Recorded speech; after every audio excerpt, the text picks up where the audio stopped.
수업 얘기를 시작하기 전에 앞서 공지사항 몇 가지만 좀 말씀을 하고 시작할게요.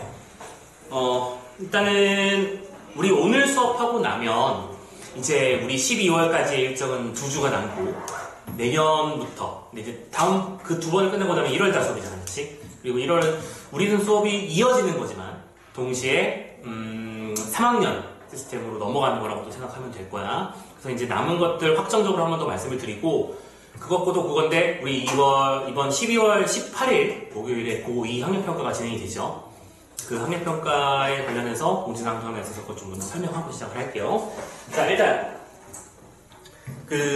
우리 진도부터 먼저 설명을 하자면, 우리가 총 3교의 진도를 나가고 있죠. 문학 같은 경우에는 현대소설까지 하고 다다음 주에서 고전소설까지 어느 정도 하고 나면 관례복합 정도가 남게 될 거거든. 근데 그 관례복합은 내년도에도 이어서 가겠습니다. 일단 다 봐야 되는 지문들이니까 마저 진행을 할 거고, 지금 독서 같은 경우에는 오늘 하는 지문이 마지막 지문이에요. 오늘 마지막. 선생님이 지금 독서에 너무 힘을 많이 쏟았나 그런 생각이 좀 드는데, 아무튼 독서 쪽을 기본 많이 잡아놨으니까 오늘 하는 지문을 마지막으로 해서 요거까지 해놓고, 그럼 그 다음 주부터 할 일이 또 따로 있어요. 따로 말씀드릴 거고, 문법 같은 경우에는 국어사 이제 이론까지 다 끝났어, 그죠? 이제 남은 것들은 실전 모의고사 위주로 정리를 하는 것들이니까, 그 녀석도 남아있는 문제들을 다음 연도까지 조금 이어갈 거다라는 건 알고 계셨으면 좋겠고요. 자, 그리고 그와 관련해서 일단 다음 주 수업을 하고 나서 그 다음 주 화요일이 너희들 모의고사 날이거든. 네, 모의고사를 좀 본격적으로 연습을 한번 해봤으면 좋겠다 싶어가지고, 다음 주에는 시간 할애를 좀 해서 전년도 기출 한번 같이 좀 풀어볼까? 시간도 똑같이 재가지고. 네, 그리고 선생님이 그거 끝나고 바로 주요 지문 해설을 해드릴게요. 알겠죠? 좀 관건이 됐던 지문들 위주로 다 신었고 설명을 해드리는 작업으로 다음 주를 좀 진행을 할 테니까 참고 좀 해주셨으면 좋겠고, 보니까 어떤 학교는 내신 기간이랑 아예 겹쳐가지고 시험을 아예 안 보는 학교도 있고, 또 아예 시험 자체를 안 봐도 되는 친구도 있고 해가지고 그런 친구들을 고려해서 그냥 그 겸해서 같이 보도록 하겠습니다. 그래서 그런 일이 있을 것이다라는 걸 참고해 주시고, 다음 주에는 끝하고 너희들이 할 일이 바뀌는 건 없어요. 하던 거 그냥 그대로 하면 되고 그대로 들고 오시면 되는 거고, 참고로 미리 말씀드리자면 오늘은 정규 수업 교재는 과제가 아예 없을 거야. 그 대신에 이제 요거나 했는 데도 나가던 대로 나가는 거니까 참고해 주시면 되겠습니다. 자, 그렇게 우리 남은 진도들이 이어질 거고, 독서의 남은 부분들은 모의고사 분석 형태로 진행될 것이다 라고 참고해 주시면 되겠어요. 그리고 나서 이제 내년 1월에 되면 일단 제일 먼저 뭐부터 하겠니? 우리는 아까 우리 만천자 인터뷰 잠깐 얘기를 했잖아요. 그말 이렇게 하기 전에 기출, 그지? 당연히 우리한테 제일 중요한 기출은 뭐겠니? 이번 올해 치러졌던 유모, 구모, 수능 지문. 특히 수능이나 구모 지문이 되게 중요하거든. 이번 올해도 마찬가지였어. 구모에서 이렇게 낼 거야 라고 선언했던 것들이 수능에도 그대로 반영이 됐거든요. 그래서 이제 너희들한테 제일 중요한 수능 시험은 당연히 유모랑 구모가 됐겠지만, 그건 아직 벌어지지도 않은 일이니까, 올해 수능 트렌드가 어땠었는지, 우리가 봤던 교재는 올해 것들이 다 빠져 있었으니까, 올해 것들을 1월부터 정리를 시작할 거다. 참고해 챙겨주시면 돼요. 오케이? 그렇게 진행을 먼저 한 달 정도를 진행을 하고 나서 용모, 구모, 지문, 수능까지 꼼꼼하게 보고, 이제 1월 중순이 끝나고 나면 2월 달부터는 아마 EBS를 시작하게 될 거야. 이런 시스템으로 간다. 이렇게 이해하시면 돼. 알겠지? 그리고 우리가 EBS를 준비하는 게 곧 뭐가 되는 거야? 너희들의 3학년 1학기 내신 대비기도 하고, 이렇게 연결된다고 생각하시면 돼. 자, 큰 틀은 그렇다. 그래서 그리고 12월 15일날 설명회가 있으니까 너희 학생들이 직접 와도 좋고 부모님들께도 말씀드려서 얘기 좀 듣고 가시라고 말씀을 드려줘. 자, 오케이. 자, 그러면 지난주에 이어서 현대소설 남은 지문들을 한번 마무리 좀 지어보도록 합시다. 자, 교재는 페이지 39페이지를 열어주시면 돼요. 작품의 제목은 흥망가는 이렇게 말이다.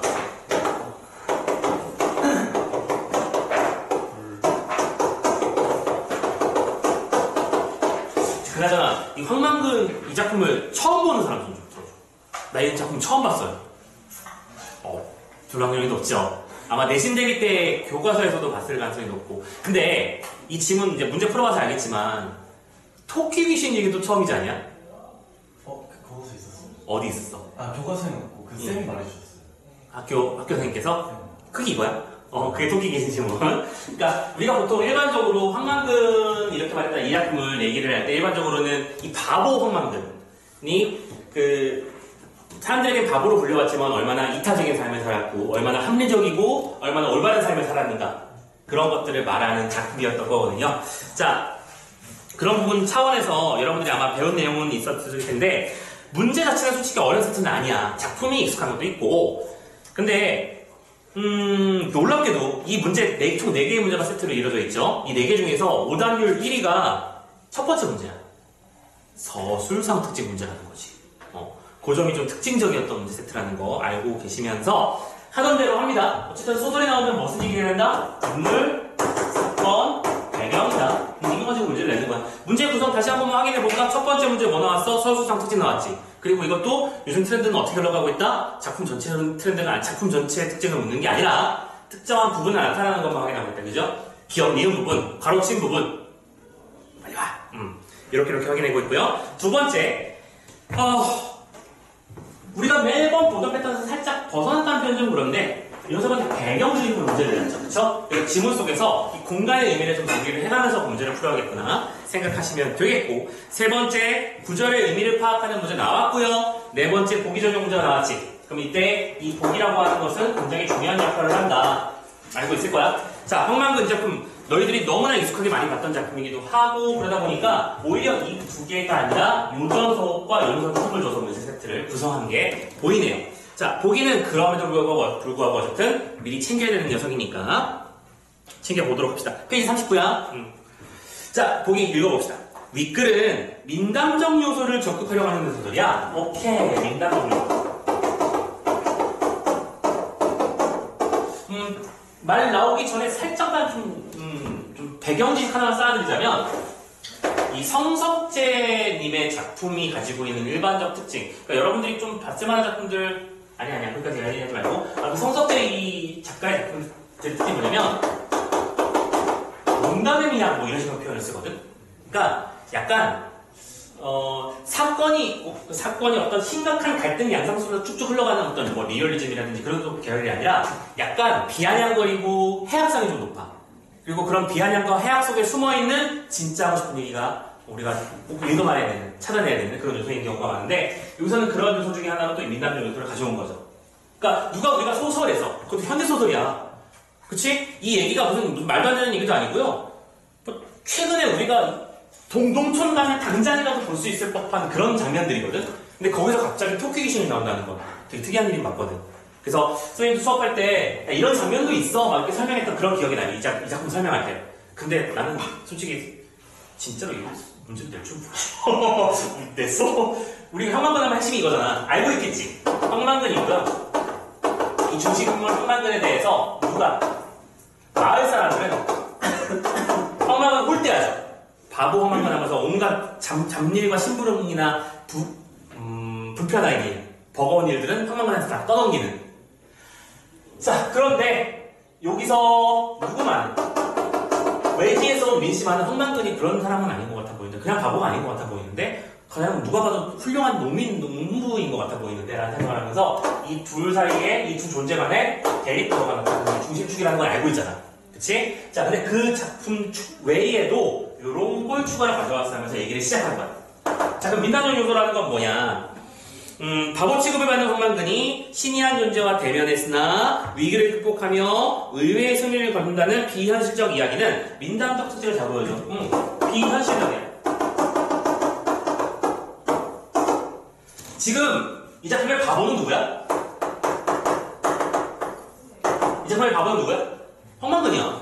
근데 지문 이따 읽어보시면 아시겠지만 그 바보가 귀신, 그러니까 절대적 존재를 바보라고 부르거든. 보시면 아시겠죠? 다시 한번 확인해보도록 합시다. 아무튼 이러한 농담적 요소를 포함하는 민담의 코드를 가져왔다. 그리고 참고로 민담이라고 하는 건 여러분은 뭐 신화, 전설, 민담 이거 코드는 다 알고 있죠? 아하, 왜 표정들로 이래? 신화, 전설, 민담. 그 소설 상문갈래의 시작은 설화부터 보통 시작을 하잖아. 설화 안에 신화, 전설, 민담이 포함되지. 신화는 신성성 있는 이야기, 건국신화들. 그다음에 전설 같은 경우에는 구체적인 증거물이 존재하는 이야기들. 그리고 민담이라고 하는 건 백성들 사이에 이야기로서 전승되는 재미나고 흥미로운 이야기, 교훈성도 가지고 있는. 그래서 연속을 해놨다라고 설명하면서 진짜 중요한 얘기는 여기서부터야. 또한 반복적인 체크, 위협적인 어구 사용 체크, 구성진 일단 체크 이런 것들에는 주술성과 해악성이 나타나는데 주술성도 체크해 주시고요. 해악성도 체크해 주세요. 지문 속에서 놀랍게도 이런 걸 찾아내야 된다 라고 선언하고 시작한 거니까 얘들아 우리가 문제를 푸는 당시에는 보기를 무조건 먼저 확인하라고 말씀드리고 있죠. 공부할 때는 좀 다르게 접근하시더라도 알고 시작하라. 그러면 지문을 읽으면서 뭔가 다른 얘기가 나오는 장면인가 본데? 라고 예측할 수 있고 그래서 실제로 읽어보면 그게 나오는 거거든. 자, 앞부분 한번 읽어볼게요. 앞부분 줄거리입니다. 앞부분 줄거리가 나오면 읽어야 돼, 안 읽어야 돼? 꼭 읽어야 돼요. 답의 근거가 여기서 나오는 경우도 많으니까. 체크. 황만근은 마을 사람들에게 바보식을 같지만 외진 출신은 민씨는 다리 생각한다. 맞잖아. 이게 우리가 알고 있는 핵심적인 내용이야. 그런데 어느 날 밤늦게 집에 가던 황만근은 토끼 고개에서 거대한 토끼를 만납니다. 자, 배경 설정 들어가는 거 확인되죠? 문제 배경 요소가 있었잖아. 그치, 그래서 그러는 거야. 자, 어느 늦은 밤 어디에서 토끼 고개에서 신이한 거대 토끼를 만납니다. 거대 토끼 vs 황만근. 다 알려주고 시작하네요. 시간적 배경, 공간적 배경, 주요 인물, 갈등 상황. 그치? 이것만 따라가면 어려울 거 없어. 가자. 그게 뭔 소리라? 내가 네 집에 네 말로 가는데 네가 뭐라고 하시면 뭐 한다 하나? 그러면서 이제 화를 내고 있습니다. 아이씨, 이게 선생님 집에 있는 사람이, 선생님 집사람이 경상도 네이티브라 가끔 이러고 수업할 때 영상 옆에서 보거든, 와이프가. 그럼 또 이 장면, 선생님 방금 왜 이시했냐면 이 장면을 보고 선생님 와이프가 또 웃을 거야. 피식! 이러면서 흉내를 낼 거면 좀 제대로 되도록 하지. 이러면서. 네이티브 옆에 있어서 힘드네요. 자, 대충 잘 가려서 들으세요. 경상도 방언이라고 생각하고. 자, 아무튼. 귀신이 완성 올라오고 자신이 없어지네요. 자, 토끼만 착 엎드리라! 내 너를 타고서라도 집에 갈란다! 하면서 거대한 토끼는 한 번도 맡은 적이 없는 기린 냄새를 풍기면서 탁한 음성으로 다시 말합니다. 너는 여기서 죽는다. 일단 누가 우세해요? 토끼가 우세하고요. 중요한 건 황만근은 기죽지 않고 있어, 그치? 물론 무서운 거와 상관없이 뭐라고 했어? 귀신이 날 붙잡고 너 오늘 여기서 죽어. 이러고 있으면 한기가 싹 돋아야 되는 게 정상이잖아. 그치? 근데 얘는 오씨 꺼져. 나 너 타고라도 갈 거야. 깎다고 있는 모습을 보여줍니다. 그쵸? 자, 일단 여기서 너는 여기서 죽는다. 이 부분에서 우리 주수성, 반복 아까 키워드 잡은 거 기억나셔야 됩니다. 맞죠? 오케이? 그거 있는 거 확인했어? 황만근은 온몸에 소름이 돋고 털이랑 털은 모두 위로 곤두섰습니다. 그래도 있는 힘을 다해 토끼를 밀치면서 비키라! 하면서 소리를 질렀습니다. 그런데 토끼를 밀치는 황만근의 팔이 토끼의 털에 푹 묻히는 걸 싶더니 진공청소기, 봐봐. 그러니까 토끼 귀신 얘기인데 갑자기 진공청소기가 나오잖아. 웃기는 거죠. 자, 빨려 들어가는 파리처럼 쑥 안으로 들어가는 것이다. 그러면서 뭐 나왔어? 기억 나왔어. 자, 문제 출제 포인트야. 이런 거니까 신경 쓰는 거죠. 자, 기억에서 무슨 얘기냐면 황만근이 한 말이 아니라 그 말을 들은 민씨의 표현이야. 자, 한번 써보자. 황만근이 말한 게 아니라요. 민씨가 들은 거를 써주는 거야. 그럼 여기서 이거는 분명히 기억이랑 니은을 확인하는 문제가 존재했었잖아요. 그치? 첫 번째 서술형 특징 문제로. 그럼 당연히 그 둘 사이에는 공통점이나 차이점이 있을 확률이 높아 보이지 않냐? 그럼 특징만 먼저 잡아야지. 니은과 보기 전에. 자, 일단 이건 뭘 말하고 싶은 거야? 서술자를 말하고 싶은 거겠지. 왜냐하면 황만근의 이야기지만 이건 황만근이 직접 자기 얘기를 한 게 아니라 황만근의 이야기를 민씨가 전에 들었다고 말하고 있는 거야. 이거 확인됐어? 근데 참으로 놓치지 말아야 되는 건 되게 당연한 사실, 너무 당연한 할 말이 없는 사실은 민씨 역시 뭐예요? 서술의 대상인 거야 지금. 그치? 확인해주세요. 이건 서술자가 중간에 개입한 겁니다. 중간에 끼어들었어요. 자, 계속 황만근은 이거 참고로 이 부분에서 이따가 설명해 드릴 거니까 따로 써놔야겠지. 지연. 이게 잠깐만 할게. 오늘 이 녀석이랑 다음 질문까지 연결되는 얘기일 거야. 가자. 황망근은 한 팔로 옆에 있는 나무를 붙잡으며 빨려 들어간 팔을 도로 빼려고 안간힘을 쓰고 끙끙끙 막 뒷발을 든 채 버티고 막 이러고 있는 중입니다. 그런 상태로 하염없이 시간이 흘렀다. 오케이, 시간이 끊어져요. 저 바뀌었습니다. 바뀌었네요. 배경은 체크해볼까? 배경은 어느새 동쪽 하늘이 부옇게 밝아오기 시작했어요. 오케이? 해 때려. 이고요. 공간은 여전히 토끼 쪽입니다. 아, 이건 물론 선생님이 이 짓을 왜 하고 있는 거야? 여러분들이 이걸 쓸 이유는 없어요. 알겠죠? 그냥 여러분들은 아주 단순한 일 하나만 해주시면 됩니다. 이것만 해놓으면 돼요. 알겠죠? 지문을 읽을 때 반드시 시간, 공간, 사건 중심으로 딱딱 끊어가라. 뭐? 인물, 사건, 배경 중심으로 끊어가라. 알겠지? 등장인물이 바뀌면, 오케이? 새로운 이야기가 펼쳐질 거니까 끊어주시고. 배경이 바뀌면 우선 뭐가 바뀌었어? 요게 바뀐 거잖아. 이렇게 표시한 것 뿐이야. 그리고 뒤에 무슨 문제가 있다는 걸 알고 있으니까 배경 문제가 있었잖아요. 그래서 그런 거야. 자, 이제 날이 밝고 있어.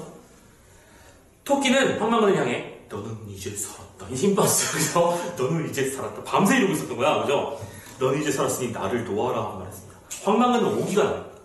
택도 없는 소리 말거라. 니를 타오로 끓여서 의무하고 나하고 아주 앉아서 뭘 치우기다잉? 니 가족을 빗겨서 막 죽여버리는 거냐고 하면서 니 이제 죽었다 이런 생각하면 소리를 듣습니다.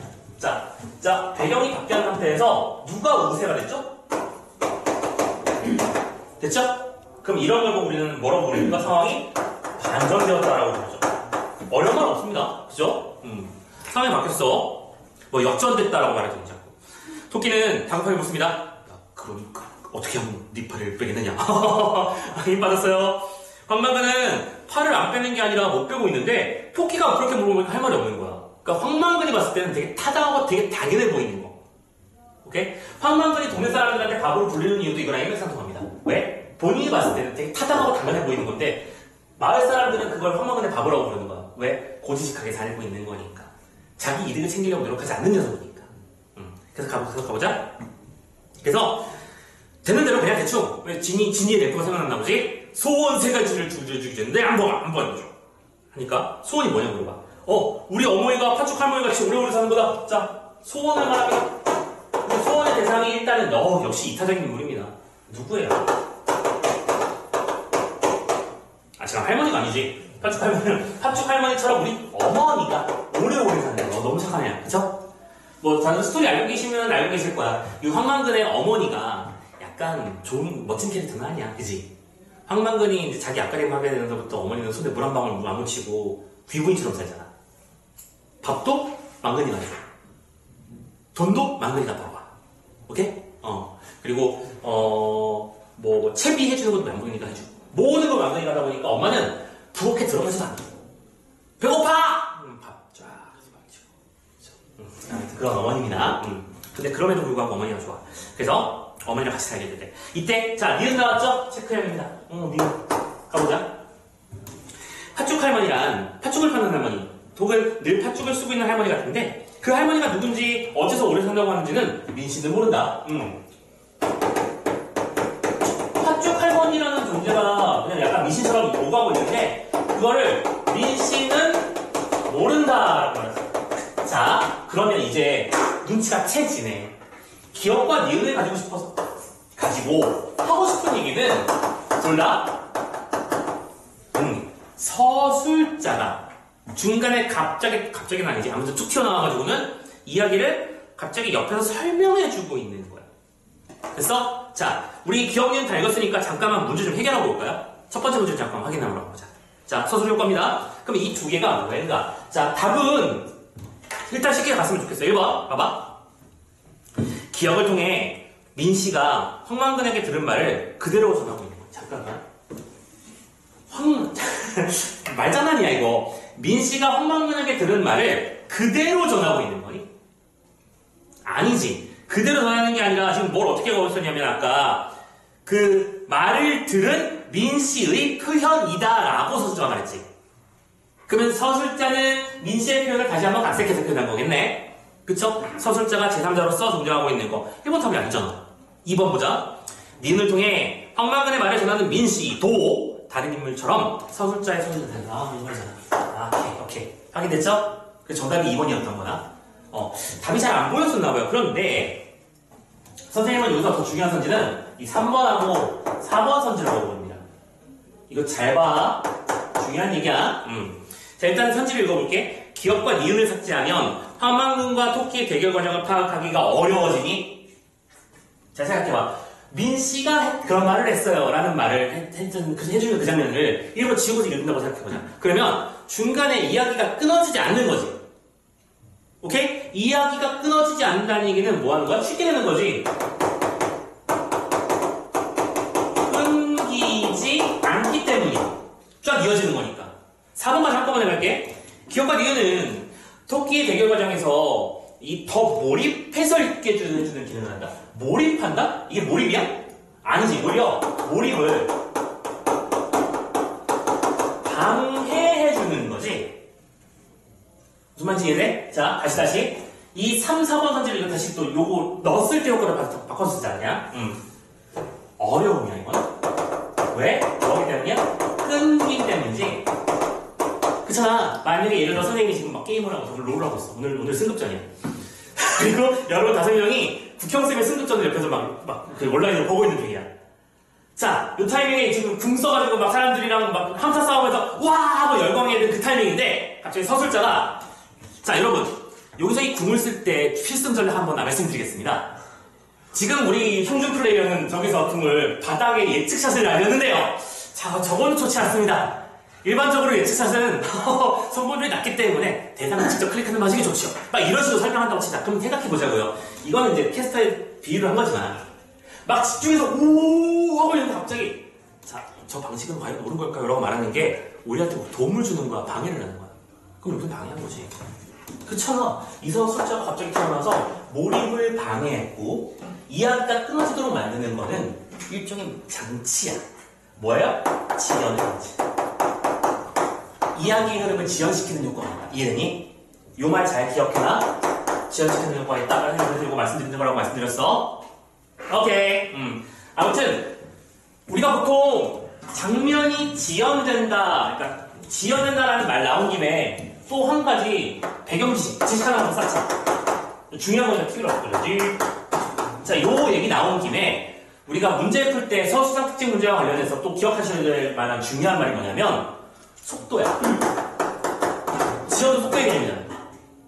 자, 서술의 속도가 빠른 게 있고요. 잠깐 넘기지.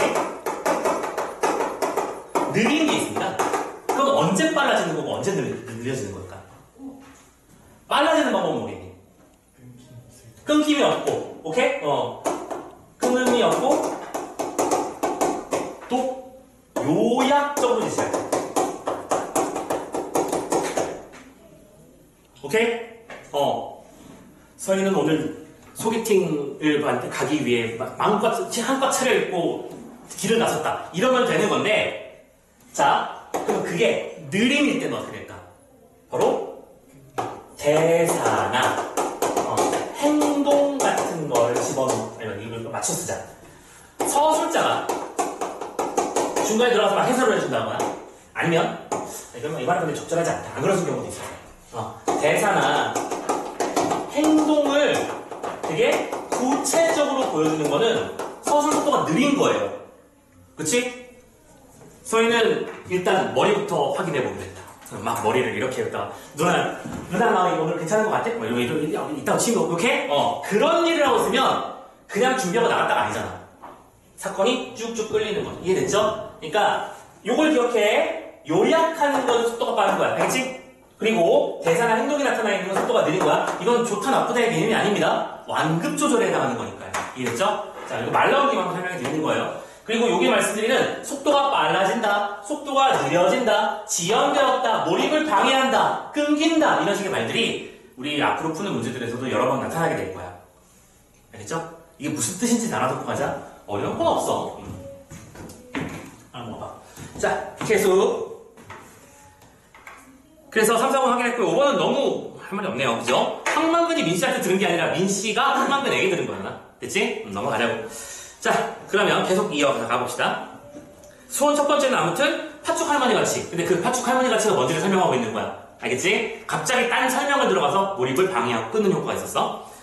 토끼는 마을에 있는 서쪽으로 고개를 기울였다가 몸을 수그럽게 우두두두 떨고 행동을 말합니다. 지금 들어 죽었다. 그러니까 원래는 뭐였어? 죽었어야 되는 운명인 거야. 뒤집어 놓은 거잖아 지금. 죽었어야 되는 사람을 살려놓은 거겠지. 그러니까 힘들었겠지. 다음은 겁나 착하지 않냐 귀신? 다음은 여우 같은 마누라가 생기는 거다? 그거는 송편 3번만 먹으면 올 거야. 넌 있어. 맞아 괜찮아. 다음은 뭐냐? 떡두꺼비 같은 아들이다. 어떻습니? 어머니? 아내가 생겼으면 좋겠고 아들도 생겼으면 좋겠어. 뭐야? 우리가 일반적으로 하는 예쁜 가정의 모습이잖아. 내가 큰 돈을 벌고 싶다 라든지 어떤 사람이 큰 손해를 봤으면 좋겠다는 아니지. 이거 이해돼? 자, 마누라가 들어오면 될 거야. 이제 나를 도와라. 내가 언제 잡았나? 네가 앞으로 되지. 바보 자식. 아까 말씀드렸네요. 바보가 바보에게. 자, 가보죠. 오케이. 자, 그래서 이런 장면은 무슨 성을 불러일으킨다? 해악성. 아까 말씀드렸었죠? 토끼가 하는 말에서는 주수성을 하게 했었고요. 그러자 토끼는 속았다는 걸 알았는지 얼굴을 무섭게 부풀리더니 황망근의 얼굴에 내용심을 막 내뿜습니다. 황망근이 쩔쩔매고 있는 사이에 눈 떠보니까 토파는 돌아와 있었고요.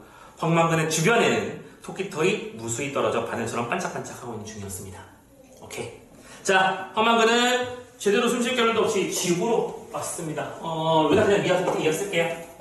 이번에는 배경이 또 바뀌었죠? 해 떴고요. 지구로 왔어요. 오케이. 집에 나서 누구부터 찾습니까? 어머니! 어머니가 청백하게 벽덕지처럼 변해 있어. 어머니 하는데 어머니가 탁 하더니 주먹밥 덩어리를 보고 있었다. 토해냅니다. 황망근이 어머니를 껴안고 통곡을 하다가 손발을 주무르고 얼어만지자 어머니가 눈을 떴습니다. 니 와 이제 왔노? 밤새도록 토끼 귀신하고 씨름하다 왔다. 니는 왜 왔나?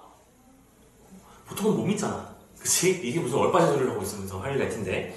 니 기다리다 아까 해뜰녘에 닭이 오기라 밥 한번 내리면 입에 나왔다가 이게 목이 묶여 죽을 뻔했다 하면서 블라블라 하다가 마지막 뭐래? 이 문지 같은 놈의 자수가 왜 밥만 먹고 물을 안 떠다놨어? 성격 보소. 떠마시면 되잖아. 물 한 잔까지도 아들이 떠다 줬던 거야. 오케이? 황망근은 울다 웃다가 덩신을 잡아준 춤을 추었어. 황망근이 그만큼 뭐야? 효자라는 얘기죠. 어머니가 살았기 때문에 너무나 감사해야 합니다. 그리고 어머니가 이제 목 막혔으니까 그지? 물들어 우물가를 갔는데 자 마지막 A님이 나왔죠? 그날 우물가에서는 황망근의 기이한 체험이 여러 사람의 입으로 하루 종일 수십 번 되풀이 되었고 종래 황망근이 우물가로 초청되어 입이 아프도록 같은 이야기를 늘어놓아야 했다. 어려워 보였어? 공간만 바뀌었죠? 이번에는 뭐예요? 지워자. 여기다 쓰자 그냥. 이번에는 우물. 그냥 공간 단위로 무슨 일이 벌어졌는지를 해마냐고 있어? 토끼고기에서 토끼를 만나서 싸운 이야기, 집으로 돌아와서 어머니를 확인했고 마지막으로 우물가에서 사람들에게 얘기를 해주고 있는 거잖아. 송편을 3번 빚을 만큼의 시간, 곧 3해가 흐른 뒤 토끼의 말대로 어떤 처녀가 그의 집으로 들어왔을 때 동네 사람들이 황망근을 보는 눈이 달라졌어요. 약간 후일담 같은 느낌이 드는 그런 구절이죠. 오케이. 자, 어때요? 어려워서 못 풀겠는 집은 아니죠. 그지? 근데 문제를 출제하는 원리가 뭔지, 내용은 어떻게 출제가 되고 있는지 확인 잘 해주셨으면 좋겠어. 자, 첫 번째 문제 해결했으니까 두 번째부터 빨리 정리하자. 너무 문제가 이렇게 나와주면 뭐 선생님이 옆에 앞에 서 있을 이유도 없을 것 같아요. A. 기이한 체험하는 공간. 토끼고기 맞잖아. 그치? B. 일상 공간. 세 번째 체험의 흔적이 남은 공간. 네 번째 불안을 간직하는 공간. 자, 한번 5번이죠? 5번은 우물입니다. 주인공이 어머니 요청을 동네 사람들에게 전하는 공간. 자, 어머니 요청이 뭐예요?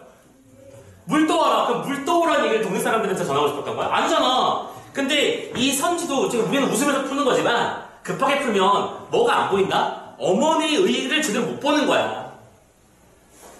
오케이? 요청이라는 단어 있었지? 어머니가 요청한 것도 있었지? 무슨 말인지 이해돼? 빨리 풀다 보면 실수가 나오는 게 보통 이런 데서 아차하는 거야. 지금 이걸 틀린다는 건 웃기잖아. 근데 실제로 그런 일이 벌어진다니까? 조심해. 어머니의 요청이 뭐였는지만 생각해보면 된다. 그래서 선생님이 이것도 계속 얘기했었던 거죠? 요즘 문제의 핫 트렌드. 뭐가 중요하다? 수식구를 잘 봐라. 오케이? 뭐뭐의 뭐뭐 하는 것으로. 그러니까 이유에 해당하는 것이나 전제에 해당하는 것이나 조건에 해당하는 그런 모든 것들. 그쵸? 이런 것들을 잘 봐야 돼. 수식구를 맞춰놔주는 거. 어머니의 요청이 아니라 어머니가 한 요청을 받아들이기 위해서 마을에 갔다가 동네 사람들의 요청에 의해서 불려온 거야. 그치? 자, 세 번째 문제 넘어가 봅시다. 이 문제 역시 너무 쉬워서 답하고, 아니야, 답만 선택률이 막 2%, 4%를 이래요. 자, 답 4번 갑니다. B의 말은 A의 이야기의 일부로. 그렇지? 그 A의 이야기는 뭐였는데? 소원 세 가지를, 그렇지? D라고 왔다는 이야기. 토끼와의 싸움 이야기. 그리고 B는 세 가지 중에 하나에 아내가 생겼다는 이야기. 동네 바본데 어떻게 와이프를 얻었을까 궁금한 거죠. 일부러 말의 실현이 이야기의 신뢰성을 높이고 있음을 전해 보이고 있다. 맞죠? 문제 없죠? 실제로 실현이 됐으니까 사람들이 깜짝 놀라서 다시 쳐다본 거죠. 진짜였어? 오케이? 어머니가 산 거는 그렇다고 그냥 지어낸 얘기일 수 있었잖아. 근데 아내가 3년 뒤에 생길 거라는 거 예언을 맞춘 거잖아. 사람이 신기한 거죠. 좋아요. 네 번째 문제로 마무리 들어가죠. 자, 역시 답 2개만 확인하고 넘어가도록 하겠습니다. 4번하고 5번이요. 4번. 이 바보자스다라는 말은 황만관에 대한 신이한 존재에 우리가 변했음을 보여주는 것이겠구나. 맞나요? 상황이 지금 반전된 거 맞죠? 아까 선생님 말씀드렸죠? 여기 반전을 썼네요, 진짜. 반전됐다, 역전됐다. 상황이 대립하는 쌍이었던 거야. 그래서 선지가 나와 있는 거야. 그러니까 읽으면서 상황이 바뀐 건 역전이니까 대응쌍이겠구나. 뭔가 얼끔하고 넘어가겠구나. 이상할 수 있으면 좋겠고. 5번째. 문제 너무 쉬워. 주먹밥 덩어리를 토해에 넣는 것이 토끼의 주술적 복수냐? 아니야. 토하지 못했으면 죽었을걸? 그래서 숨밖에 죽었겠지. 오케이. 토끼가 주술적 복수했다는 얘기는 없었고요. 보기에서도 확인할 수 없었고요. 됐죠? 자, 아무튼 여기까지 해서 첫 번째 한 세트 쭉 봤습니다. 됐죠? 자, 한 세트만 더 보고 오늘 문항 마무리합시다. 두 번째 작품은 무사와 압사. 22학년이네요.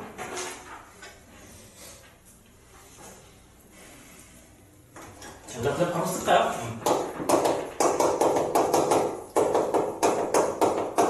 참고로 이 앞작품보다 조금 원래는 어렵다면 어려울 수 있는 작품이거든요.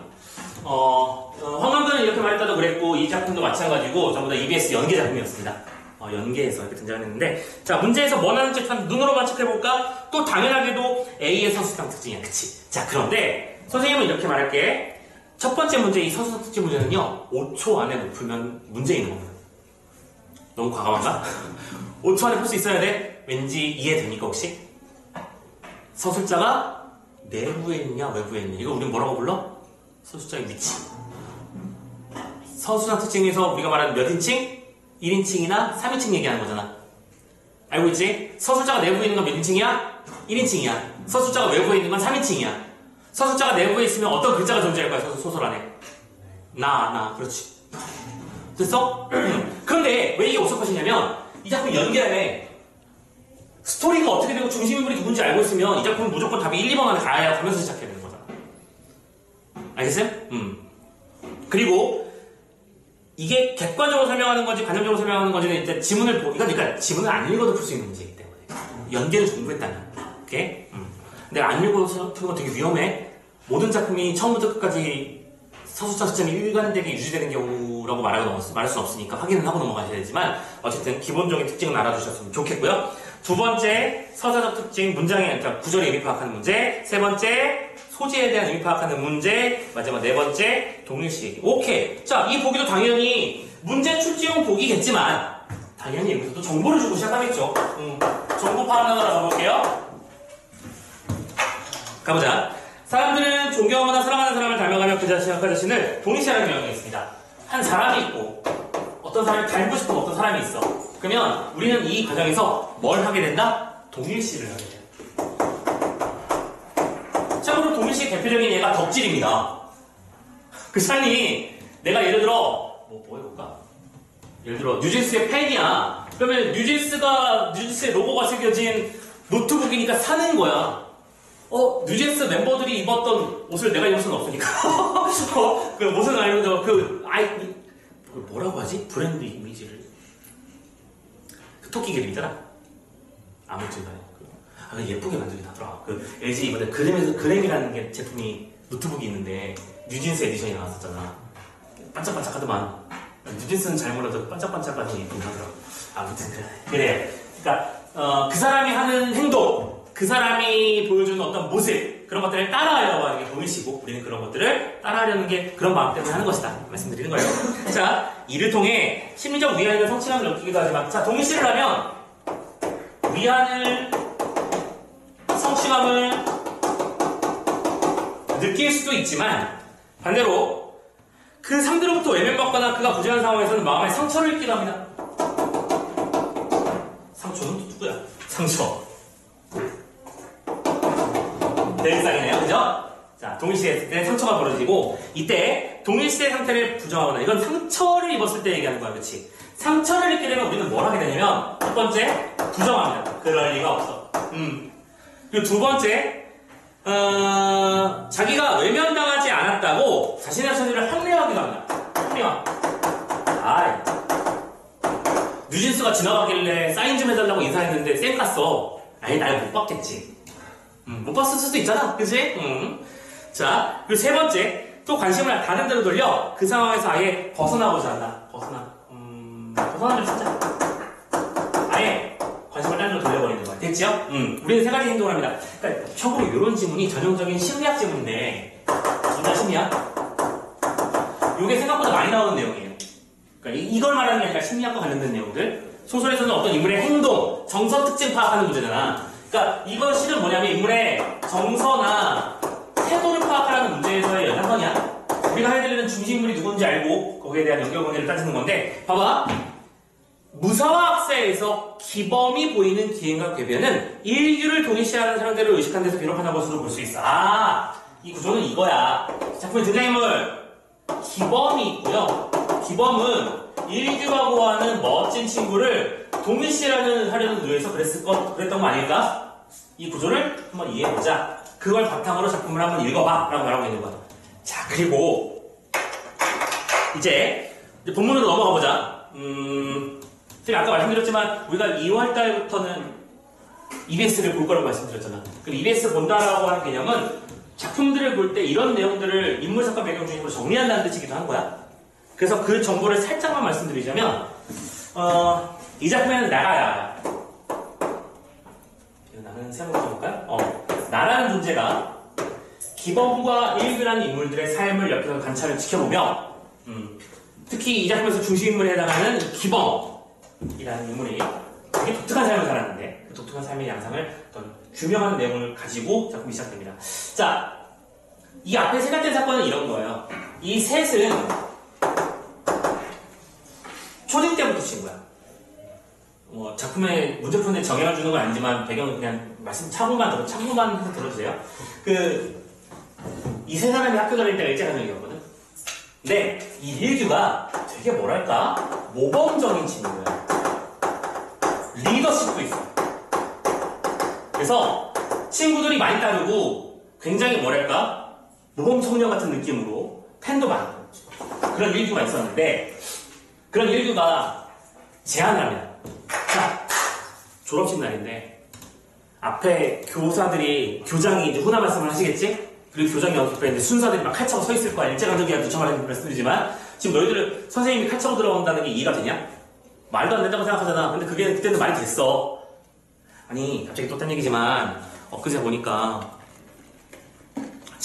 어떤 중학교에서 학생이 선생님 보고 그쪽이라고 불렀더만. 이런 그쪽이라니. 아파서 누워있는데 이불 덮고 누운 거야. 담요 덮고. 선생님도 구체적인 상황은 모르지만, 그래서 일어나 있으라고 했더니 내가 이렇게 일어나 있다가 더 아프면 그쪽이 책임질 거냐고. 뉴스에 나왔더라고. 뒷목이 너무 아프더라. 야, 이것도 진짜 어떻게 해야 되니? 어디서부터 손대야 되는 걸까? 일단 체벌을 활성화시켜야 되지 않을까? 그러니까 선생님이 좀 극단적인 얘기긴 한데, 선생님이 이렇게 생각했어. 좀 맞아야겠다. 맞아요. 진짜 좀 맞아야겠다, 이거. 그쪽이라고? 오히려 선생님은 다행이지. 나도 안 가르쳐. 같으잖아. 선생님은 그게 안 돼. 그렇잖아. 공교육이잖아. 되게 짜증이 났어요. 자, 아무튼 다시 돌아서 그건 그거고. 야, 언젠가는 근데 또 얘들아 지금 이렇게까지 교권이 추락한 배경 중에 하나는 학생 인권이 너무 강조되다 보니까 그런 걸 거야. 그치? 한쪽이 너무 강조되면 항상 균형이 깨지는 법이야. 옛날에는 어땠다고 선생님 그때 얘기 들었었나? 선생님이 중학교 때 고등학교 때는 말씀드렸잖아. 수업 시작하는데 일단은 한 50분 내내 맞고 시작했다고요. 얘기해드렸지? 기억하시죠? 50분 내내 퀴즈로 맞은 친구 이야기. 그거 한 방으로 1년의 생활이 고요해졌다. 그러니까 그 선생님도 학생을 패는 게 즐거워서 하실 일은 없어. 나는 그렇게 생각해. 그건 변태지. 근데 그렇게 하면 분위기가 잡힌다는 걸 알고 계셨을 거란 말이야. 그죠? 근데 그렇게 하는 것도 좀 난 과도한 거라고 생각하고, 또 반대로 학생이 선생님한테 그쪽이라고 말하는 것도 이게 어처구니 없는 일이 벌어진 거고, 항상 중간이 없어. 이렇게 해서 교권이 추락하고 학생 인권이 이렇게 강조되면 언젠가는 한 20년 뒤쯤 또 이러고 있겠지. 학생 인권 이대로 좋은가? 오늘도 땀 따고 맞은 학생들의 얘기가 막 뉴스에 실리고 모르겠어요. 항상 중간 맞추기가 되게 힘든 것 같아요. 자, 아무튼 다시 그 얘기 들어가자. 아무튼 이혜규가 모범적인 친구였는데 아까 그 일제강점기 상황에서 조 선생님이 훈화 말씀하고 이제 학생들이 돌려야 있을 거 아니야. 계획을 했어. 우리 만세 운동하자. 깜따고 장난 아니죠? 대한독립 만세 외쳐보자고. 대한독립 만세를 외쳐. 언제? 교장 선생님이 말씀을 딱 마치고 나서 하나, 둘, 셋 하고 대한독립 만세를 하고 싶어. 내가 산천을 치면 우리 모두 함께 해보자. 오케이? 그럼 대단히 만세 하면서 막 커다란 물결이 일어날 건 아니야. 젊은 혈기가 독립에 대한 투쟁을 하니까 이거 얼마나 멋진 거냐. 반항은 이런 식으로 하는 거지. 자, 아무튼 간에. 그런데, 자, 막상 실행 당일이 됐어. 실행 당일이 되자. 자, 일규가 아무리 모범적이고 아무리 리더십 있고 아무리 멋진 친구지만 무섭지. 고요한 그 분위기 속에서 칼 차고 있는 사람들 앞에서 대한독립 만세를 쉽게 외칠 수 있을까? 못합니다. 그래서 조 선생님이 자 여기까지 이야기 마치겠습니다. 그럼 그래서 그 사람들 죽은 거 땀 삐질삐질 흘리면서 둘, 셋, 너 빨리 했어? 셋. 안에 땀만 삐질삐질 흘리고 있어.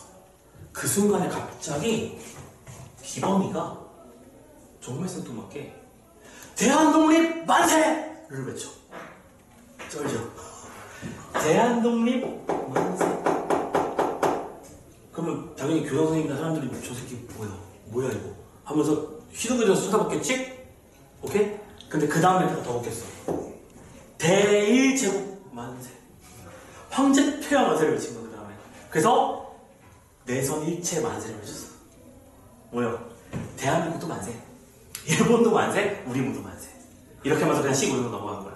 그래서 우리들의 그 반항 사건은 이렇게 해서 넘어갔어. 그러니까 이혜규는 리더십도 있고 모범적인 친구였지만 그 마지막 한 발짝을 나가서 더 빵 터뜨리는 그걸 못하는 친구. 기범이는 할 거만 제대로 하고 말 거면 말고, 오케이? 그걸 터뜨릴 줄 아는 친구였고, 이 둘은 그래서 절친이 됐어. 오케이? 하다 보니까 살다 보니까 나까지 포함해서 친구들 사이가 됐지. 자, 그런데 그리고 커서 이혜규는 국회의원이 선거에 나가야 됩니다. 국회의원 선거에 나가는데 기범이가 이혜규의 이것을 잘 알고 있어서 선거 보조원이 돼줬거든. 쉽게 말해서 비서관이 됐어. 근데 마지막으로 투표를 얼마 안 남은 시점에서 기범이가 이혜규를 배반을 때려요. 그러니까 얘가 A 후보면 A 후보가 아니라 B 후보. 그러니까 쉽게 말해서 얘가 빨간색 당이었다고 치면 빨간색 당에서 파란색 당 후보자의 비서관으로 들어가요. 그리고 얘는 이거의 어떤 특징을 다 알잖아. 이 후보 가지고 있는 현재의 약점, 현재의 문제점 이런 것들을 다 보고해서 결국에는 파란색이 이기게 만듭니다. 일규는 좌절에 빠졌겠죠. 내가 가장 믿던 친구의 배만 때문에 나는 선거에서 패배했겠구나. 그리고 끙끙 앓다가 세상을 떠나요. 세상을 떠나고, 그래서 일규가 세상을 떠난 뒤 기범이가, 그럼 옆에서 다른 친구들이 보기 기범이 미친 새끼지. 오케이? 제일 친한 친구의 뒤통수를 빡 때려가지고 심지어 세상까지 떠나게 만든 나쁜 놈인 거잖아. 자, 그 장례식장 장면이 오는 거야. 알겠지? 자, 가볼게. 자, 앞부분의 줄거리 읽으라고 말라고. 읽으시라고요. 읽는데 그냥 대충 읽고 넘어가는 게 아니라 뭐 하라고요? 잘 따져 읽으시라고요. 문제 출력은 출제 포인트 잘 잡아. 자, 나는 기범이 죽기 전에 무슨 일이 있었는지 알기 위해서 그가 살았던 구천정을 찾아갑니다. 그러니까 나는 이 기범이가 도대체 왜 그런지가 궁금하다는 거죠. 왜 그런 기행들을 하고 있는 걸까? 하면서 일단 나가 나왔잖아요. 1인칭이잖아. 맞지? 계속 기범의 행적을 잘 알고 있는 임씨를 만난 사연을 듣기 전에 일규의 장례식 후에 있었던 기범과의 과거 일을 해석합니다. 자, 구분 잘해. A, B 파트. 그러니까 중량 기준으로 A는 누구와 누구 사이에 나와 기범 사이에 있었던 일, 누구와 관련된 일규와 관련된 이야기를 하는 다른 장면을 뭐 하는 거야? 회상하는 거야. 두 번째, B 파트는 내가 누구를 만난다고요? 임씨를 만난다고요. 오케이? 그리고 이거는 너희들이 지금 알 수 있는 정도는 아니지만 실은 이것도 일규랑 연결되는 이야기였습니다. 그리고 그 일규를 통해서 누굴 알고 싶었다고 핵심은 기범이는 도대체 무슨 생각으로 인생을 살았던 거야? 왜 그런 배반을 때리면서도 나는 쟤를 사랑했다고 말했을까? 그런 것들을 찾아가는 이야기입니다. 참고로 제목이 무사와 악사죠? 무사는요, 쉽게 말해서 전장에서 나가는 싸움꾼. 근데 그 악사가, 무사가 싸움만 하면서 앞으로 나갈 수는 없어. 누가 옆에서 격려해주고 누가 붙어줘야 되는 거거든. 그게 악사의 역할이야. 바로 무사와 악사. 그거를 이제 이해하는 거고, 쉽게 말해서 선생님은 이렇게 생각해. 이 작품은 동전의 앞면과 뒷면이야. 앞면에 너무 예쁘고 반짝반짝하는 그런 광택이 나. 그러면 그 앞면이 존재하려면 뭐가 있어야 돼? 보이지 않는 깜깜한 뒷면이 있어야 되는 거거든. 앞면이고요, 뒷면이에요. 그 얘기를 하게 될 거야. 아무튼 근데 그건 중요한 게 아니고, 아니 그 중요한 건 맞는데 지금 우리는 이걸 먼저 회상 장면을 먼저 볼 거다. 구분 잘해서, 그치? 현재를 구분 잘해서 나가라. 가볼게요. 네가 일기를 어떻게 하냐? 네 관계 뭘 한다고 감히 일기를 감히 입에 올리냐? 라고 누가 말했을까? 내가 말한 거겠죠. 라고 말하니까 기범이가 잔을 던지고 미친 듯이 웃기 시작했다. 너무나 도련한 웃음이어서 나는 그때 꽤나 놀랐다. 자, 체크. 정선이니까요. 놀랬지? 쟤 미친 거 아니야? 왜 놀래? 아니, 왜 웃어? 기범이가 그렇게 웃는 거 참 처음 봤어. 그래, 네 말이 맞다. 나는 그놈을 입에 올릴 자격이 없지. 하지만 누가 그놈을 진심으로 사랑한 줄 알아? 너희야? 너희가 그놈을 사랑한 거야? 우리는 긴장했어. 왜냐면 그의 눈에서 반짝이는 눈물이 부었기 때문이지. 그냥 친구 장례식이라고 해서 온 게 아니고요. 진심인 거야. 진심으로 슬픔을 느끼고 있는 거야. 누구의 죽음에 대해서? 일규의 죽음에 대해서. 진짜 슬픈 거야? 너 아깝다고 했지? 아까운 건 시간 지나면 잊혀져. 근데 나는 이쪽 좀 쳐볼래? 세상 살 맛이 없어졌어. 인물의 사건에 대한 태도야. 세상 살 맛이 없어졌다고? 됐지? 나는 살기가 울적할 때마다 허웅에서 그놈의 쌍판을 찾았지. 그리고 나는 그놈을 통해서만 살아가는 재미한 느낌을 느꼈어. 그러나 그놈 역시 사랑은 나하고 똑같았지. 나를 발길로 얻어찼지만 그놈은 나를 잊은 적이 없어. 왜냐면 내가 그걸 배반하는 반항을 했으니까요. 그런데 우리는 서로를 사랑했지만 사랑하는 방법이 달랐습니다. 그쵸? 그러니까 뭐라고 하는 거냐면, 보통 사람들이 보기에는 누가 봐도 기범이가 일규를 배반 때린 거지만 기범이는 기범이 방식으로 일규를 사랑한 것이고요. 그 사랑이 러브러브 그쪽은 아니야. 그러니까 정신적인 뭐야? 동의식. 난 네가 좋아. 근데 그 표현 방식이 달랐던 거야. 일규는 일규 나름대로 모범적이니까 같은 편이 돼주고 끝까지 나와 함께 해주고 그럴 거라고 생각했던 그런 친구고, 얘는 좀 다른 방식으로 옆에서 돕는 그런 친구. 근데 아직까지는 이해가 안 되죠, 이 말이 무슨 말인지. 일단은 여기까지 판단해 주시고요. 중략 다음 버전으로 넘어가 봅시다. 자, 가보자. 그 상황이 밝혀질 거야. 원래 그 사람은 도에에서 살던 사람인데 왜 그때 도시를 버리고 깊은 산골을 찾는지 모르겠구만. 처음엔 저도 궁금하게 생각했습니다. 뭔가 세상에 죄를 짓고 숨어 사는 분이 아닌가 했죠. 더구나 이리로 들어오시자마자 머리를 깎고 수영까지 기르셨거든요. 근데 오래 살고 보니까 세상에 뭔가 실망하신 게 아닐까? 라는 생각이 들었습니다. 지금 이거 누구랑 얘기한 장면이라고? 임씨야. 오케이? 여기서 본인 누구야? 기범이? 본인이 그런 말 한 적 있어요? 아니요. 과거 얘기는 곰치 안 하시는데 그분은 묘한 철학을 좀 드리고 계셨어요. 오케이. 자, A. 묘한 철학 나왔네. 우리에게는 보여주지 않았던, 오케이? 이제 그의 행적을 궁금해하며 발방하는 나의 입장에서 새롭게 하게 된 정보들이야. 그럼 묘한 철학은 뭔데? 그거 한번 들려주세요 했더니, 그분이 말하기를 세상이 어지럽고 더러울 때는 그것을 구하는 방법이 한 가지밖에 없다. 뭐냐? 세상을 좀 더 썩게 해서 더 이상 그 세상에 썩을 수 있는 것이 없도록 만들자. 그리고 그걸 썩지 않게 고치겠다고 붙들고 있으면 오히려 힘만 더 들고 결국에 안 썩는 것도 아니다. 그럼 어떻게 해야 된다? 모두 썩어라. 철저히 썩어라. 철저히 썩어라. 계속 더 읽자. 그러면서 제 나름의 어설픈 추측입니다만 그분은 사람만이 갖추는 이상한 초능력을 믿는 것 같았어요. 사람은 온갖 악행에도 불구하고 자기 스스로를 손조차 포기하지는 않는다는 것이죠. 세상이 철저히 썩어서 더 썩을 게 없게 되면 사람은 살아남기 위해 언젠가는 스스로 자구책을 쓴다는 것입니다. 당신은 바로 그걸 믿으셨고 이러한 자기 생각을 부정의 미학이라는 묘한 말을 부르시거든요. 다른 말로 뭐라고 한다? 부정의 미학. 이거 무슨 말인지 좀 이해가 되십니까? 부정의 미학? 철저히 썩어. 좀 이거겠네? 이걸 이렇게 원래 매치시키면 안 돼. 근데 이제 문제를 푸는 입장에서 그냥 단순화 시켜볼게, 그냥. 그럼 기범이는 일규를 왜 배신 때린 거야? 일규가 너무 나이스해서. 너무나 모범적이라서. 기범이는 일규가 더 크고 멋지게 크게 보란듯이 성공했으면 좋겠는데 아직 순수하기도 하면서 때도 좀 묻어있는 유명한 상태야. 오케이? 그래서 얘가 바닥을 한번 찍어줘야 돼. 바닥을 딱 찍고 나면 그 누구보다 멋진 아름다운 문자가 될 수 있어. 그래서 기범이는 일규를 밟은 거야. 어떤 느낌인지 이해돼? 이게 이해가 잘 되지는 않을 것 같아. 근데 이 기범만이 가지고 있는 이 묘한 철학이라는 게 바로 여기서 드러나는 거겠지. 이거 이해되십니까?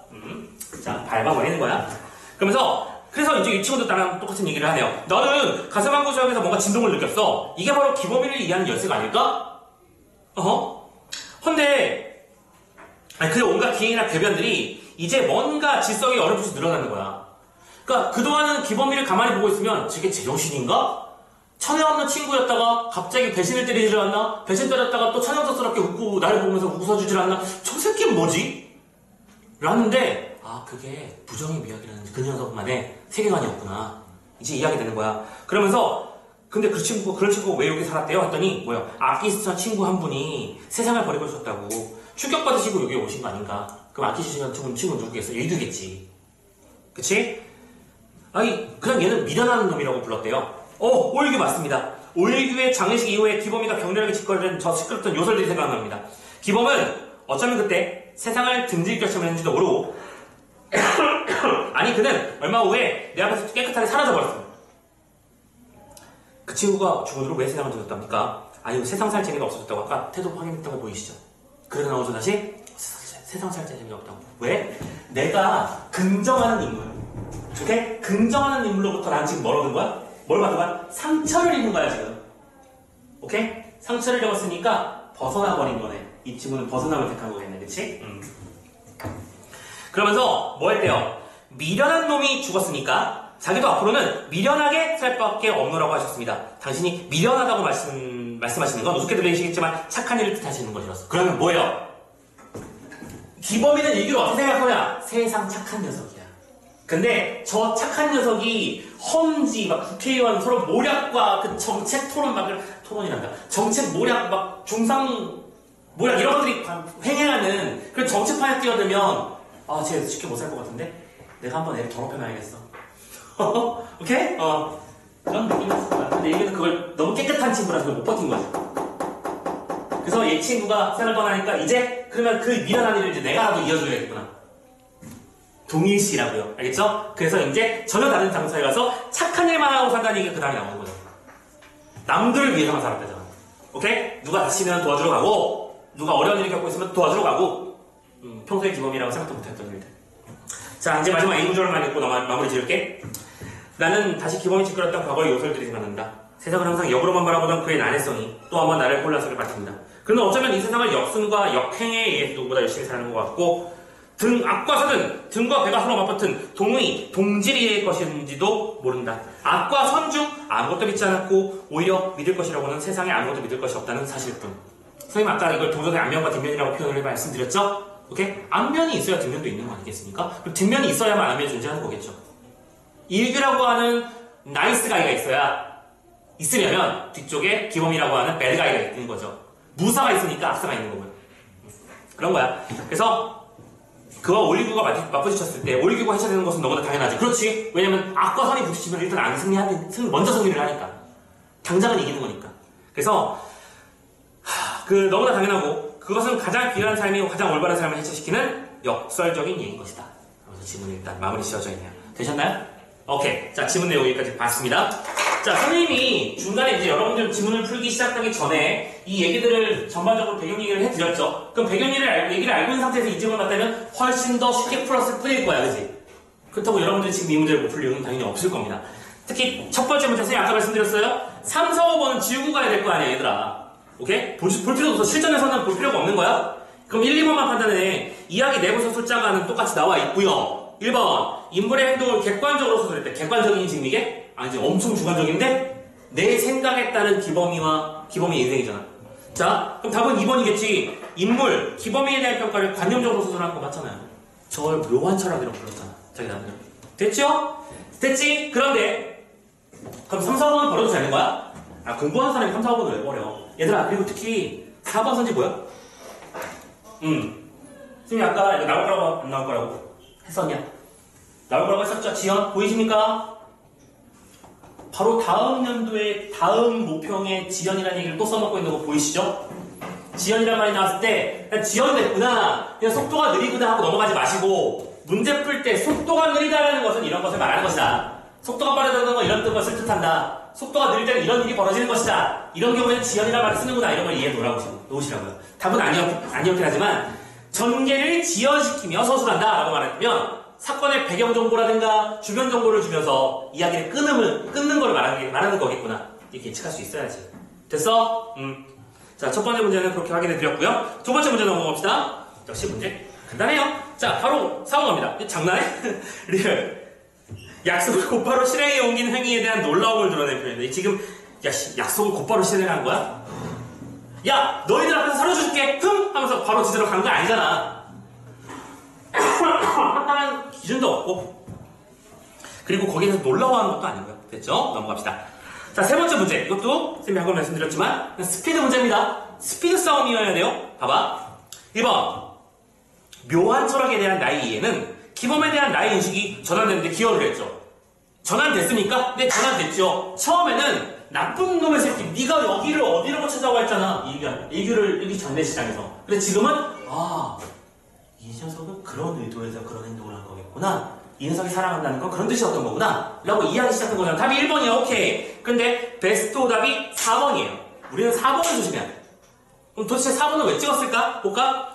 저가 A로 인해 기범을 오해한다면 나는 B에 의해서 기범을 이해한다. 잘 봐. 얼핏 보면 처음에는 오해했었는데 나중에는 이해했다. 되게 맞는 말 같아 보이지? 얼핏 보면. 근데 또 그거야. 아까 써냐 안 써냐? 이유 조건 요거 잘 보라고요. 지금 여기다가 밑줄 치는 거나 바로 쳐야 될 부분은 A 부분이야. 그러니까 A로 인해라는 말이야. 자, 저가 묘한 철학으로 인해 기범을 오해한 거니 지금 이게? 아니잖아. 우리가 이런 문제를 왜 틀린다고? 속도에 초점을 두고 느낌으로 푸니까 그게 문제인 거야. 느낌은 그렇거든. 처음에는 나쁜 놈이라고 생각하는데 시간이 지나니까 그 친구가 어떤 마음인지 알겠어. 그런 내용을 가지고 있는 작품이거든. 처음에는 오해했다가 지금은 이해하게 됐다. 괜찮은 말인 것 같은데? 지금 4번인가 보다. 그래서 베스트 오답이 4번이에요. 오케이? 느낌으로 풀지마. 꼼꼼하게 풀어. 특히 여러분들의 수능은 그런 경향성이 되게 더 심해질 거야. 올해 수능에서 보여줬잖아. 이렇게 낼 거라고. 자, 확인하도록 하고 네 번째 문제 마무리. 동일시 얘기는 했었고요. 자, 이것도 뭐 마찬가지야. 5번 바로 가자, 얘들아. 보통 이런 문제들은요, 선생님은 그런 얘기를 하죠. 보기 적용 문제인데 심지어 3점짜리인데 지문이 이해를 하기가 너무 어려워서 손도 못 댈 만큼의 작품이 아니라면 뭐부터?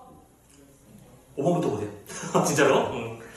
끝번호부터 기범이 일규를 입에 올릴 자격이 없다는 것이 동일시에 대한 존중심의 표현이라면 그래, 그렇다고 치자. 사람만이 지닌 이상적인 이성은 초능력. 그게 뭐지? 뭐 해야 된다? 철저히 썩어야 된다. 오케이? 악행의 끝을 봐야지. 그래야만 사람이 반전을 치고 올라올 수 있다. 보였어? 자, 그 초능력에 대한 기범의 믿음은 동일시를 통한 성취가 아니야? 이거 말장난 문제 아니야? 얘들아, 초능력, 믿음, 동일시, 성취감 다 있는 말들이야. 근데 이게 뭐 여울리기는 하는 말이냐고. 초능력에 대한 믿음이 성취감이냐고. 아니잖아. 무슨 말인지 이해돼? 그 선지를 어떻게 만든다고? 봐봐, 그냥 예를 들어볼게. 분홍색 책상에 노란색 의자가 있습니다라고 하는 말을 본문에 있는데, 하늘은 분홍색, 땅바닥은 노란색입니다라고 말하는 거랑 똑같은 거야. 그냥 있는 말이 똑같이 반복되고 있는 뿐이고 아무 상관없는 얘기를 하고 있는 거지. 오케이? 자, 이렇게 해서 마지막 문제까지 한번 해결을 해보았어요. 오케이, 고생하셨습니다. 자, 여기까지 하고 이제 독서 지문, 마지막 지문 한번 하러 가보도록 합시다. 시험할게요.